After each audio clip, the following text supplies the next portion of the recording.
آج ہم موجود ہیں مکہ المکرمہ بیت اللہ شریف کے اندر۔ ناظرین کرام، آج ہم آپ کو لے کے چلیں گے ایک ایسے تاریخی مقام کی جانب جس نے اسلام کی آمد سے پہلے قریش کے اہم فیصلے دیکھے اور پھر اسلام کی روشنی میں اپنی حیثیت کھو بیٹھا۔ یہ ہے دار النداوہ، قریش کا وہ مقام جہاں قبیلے کے سردار جمع ہوتے، فیصلے کرتے اور جنگ و امن کی باتیں طے ہوتی تھی۔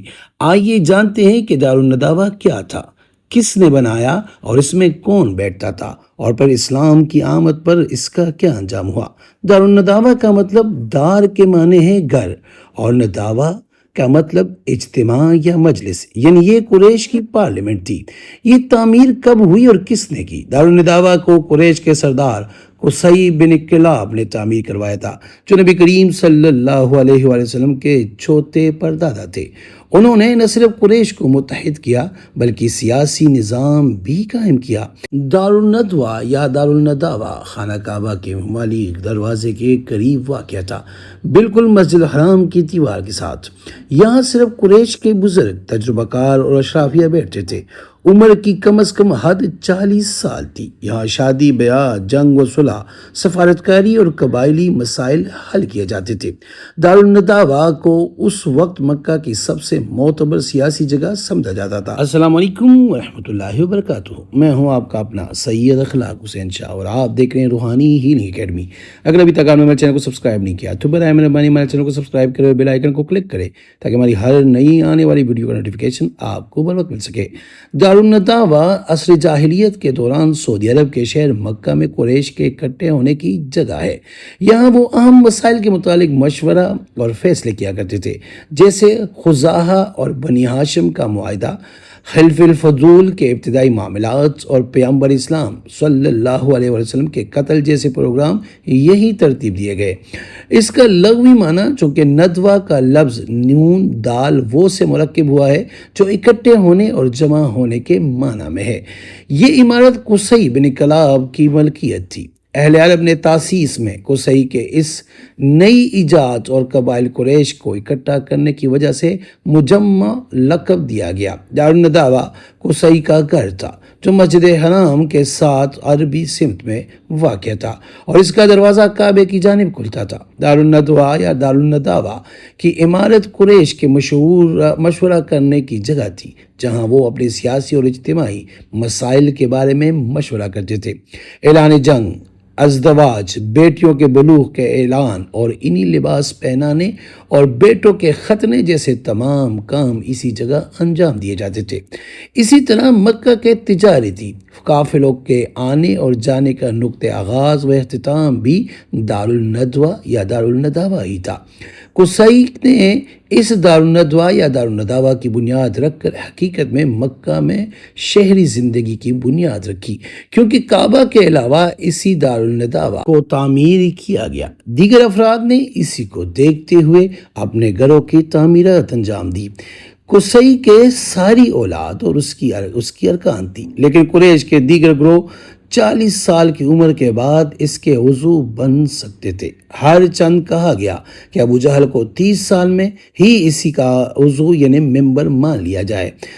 قصی کے بعد یعنی قصی کے وفات کے بعد دار النداوہ کی سرپرستی ان کے بیٹے عبدالدار کے پاس پہنچی اور اس کے بعد عبدالدار اور عبدالمناف کے بیٹوں کے درمیان سرپرستی کے اختلافات کے بعد آخرکار عبدالدار کے بیٹوں کے حصے میں اس کی سرپرستی آئی، یہاں تک کہ حکیم بن حزام نے دار النداوہ کو منصور بن عامر بن ہشام بن عبدالمناف بن عبدالدار بن قصی سے خرید لیا۔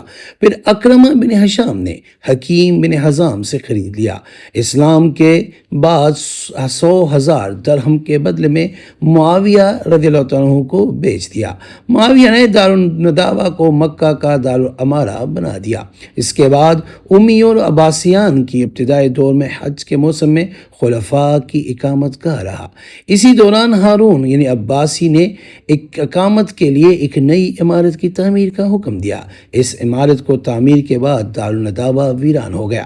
3 صدی ہجری کے اواخر میں المطارد باللہ یعنی خلیفہ عباسی کے دوران اسی عمارت کو ہی دوبارہ تعمیرات اور مرمت کا کام کیا ہوا اور اسی میں نئے ستون اور طاقچے بنا کر مسجد حرام کے ساتھ ملحق کر دیے گئے اور وہ مسجد حرام کا حصہ شمار ہونے لگے۔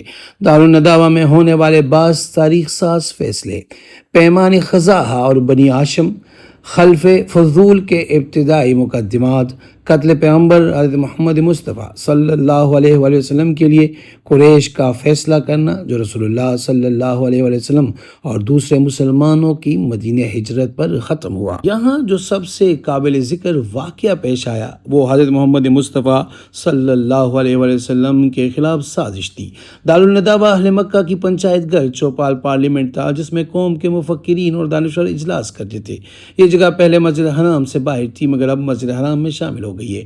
حکیم بن حزام نے دارالنداوا فروخت کر دیا تھا۔ ہجرت مدینہ کے وقت سرداران مکہ نے اپنے پارلیمنٹ ہاؤس یعنی دارالنداوا میں باقاعدہ میٹنگ کر کے اپنے اس گھنونے جرم کے ارتکاب کا فیصلہ کیا، جیسا کہ سورہ انفال کی آیت نمبر 30 میں ذکر فرمایا گیا ہے۔ اور دارالنداوا کی اس سازش و قرارداد میں مشرکین مکہ نے اگرچہ ان 3 باتوں ہی کے بارے میں غور کیا تھا، یعنی قتل، قید اور اخراج، مگر واقعے میں چونکہ ان تینوں میں سے ایک ہی صورت ظہور پذیر ہوئی تھی اس لیے یہاں اسی ایک کا ذکر فرمایا گیا ہے، یعنی احراج و جلاوطنی۔ ابلیس لعین بھی اس مشورے میں شامل ہوا اور مقامی لوگوں کے لیے وہ ناشناسا اور اجنبی تھا، اور ان کے دریافت کرنے پر اس نے بتلایا کہ میں نجد کے علاقے کا ایک بزرگ اور جہاندیدہ شخص ہوں۔ میں نے چاہا کہ میں بھی اس اہم مشورے میں شامل ہو جاؤں۔ لوگوں نے کہا بہت اچھا ہے۔ مشورہ شروع ہوا تو ایک شخص نے کہا کہ حضور صلی اللہ علیہ وآلہ وسلم کو نعوذ باللہ قید کر لیا جائے، یہاں تک کہ دوسرا شعراء کی طرح ان کا قصہ تمام ہو جائے۔ اس پر شیخ نجدی نے مخالفت کی۔ تمام سرداران قریش قصی بن کلاب کے قائم کردہ گورنمنٹ ہاؤس یعنی دارالنداوا میں جمع ہوئے اور سرور عالم حضرت محمد مصطفیٰ صلی اللہ علیہ وآلہ وسلم کے قتل سے متعلق سازشی مجلس مشاورت قائم کی۔ اس مجلس میں عتبہ، شیبہ، ابو سفیان، تہیمہ بن عدی، جبیر بن مطعم، حارث بن عامر، نضر بن حارث، ابو بختری، زمغہ بن اسود، حکیم بن حزام، ابو جہل، نبیہ بن حجاج، منبع بن حجاج، امیہ بن حلف، صنادید قریش شریک مشورہ تھے۔ مشورہ شروع ہونے والا ہی تھا کہ ایک شخص شیخ نجدی دارالنداوا کے دروازے پر موجود ہوا اور شرکت مجلس کو خواستگار بنا۔ قریش مکہ نے ہم مشرب با کر بخوشی اجازت دے دی اور مشورہ کیا۔ وہی نجدی ابلیس تھا جو ایک بوڑھے شخص کے روپ میں آیا تھا۔ یہاں طے کیا گیا کہ ہر قبیلے سے ایک شخص لے کر نبی کریم صلی اللہ علیہ وسلم کو شہید کر دیا جائے تاکہ خون کسی ایک قبیلے پر نہ جائے، لیکن اللہ تعالیٰ نے نبی کریم صلی اللہ علیہ وسلم کو اس سازش کی اطلاع دی جو سورہ انفال کی آیت نمبر 30 میں موجود ہے، اور یوں حضرت علی کرم اللہ وجہہ کریم کو بستر پر سلا کر آپ صلی اللہ علیہ وسلم مدینہ کی طرف روانہ ہو گئے۔ اسلام کے خلاف یہاں فیصلے بھی ہوتے تھے۔ یاد رکھیں اسلام کے ابتدائی سخت فیصلے، مسلمانوں پر پابندیاں، بائیکاٹ اور تشدد کے احکام یہیں سے طے پائے تھے۔ جب نبی کریم صلی اللہ علیہ وسلم فاتحانہ انداز میں مکہ مکرمہ میں داخل ہوئے تو اسلام غالب آ چکا تھا۔ دارالنداوا کو وہ حیثیت ختم ہو گئی جو زمانہ جاہلیت میں تھی۔ بعد میں حضرت امیر معاویہ بن ابو سفیان نے دارالنداوا کو خرید لیا اور اس کو ذاتی رہائش میں شامل کر لیا۔ بعد ازاں وہ ایک عام عمارت بن گئی اور وقت کے ساتھ ساتھ مٹتی چلی گئی۔ آج دارالنداوا کا کوئی واضح نشان باقی نہیں کیونکہ مسجد الحرام کی توسیع میں یہ جگہ شامل ہو چکی ہے۔ یہ خانہ کعبہ کے شمالی جانب باب فتح کے قریب واقع ہے۔ اب یہ حصہ مسجد الحرام کا اندرونی حصہ بن چکا ہے جہاں لوگ عبادت کرتے ہیں۔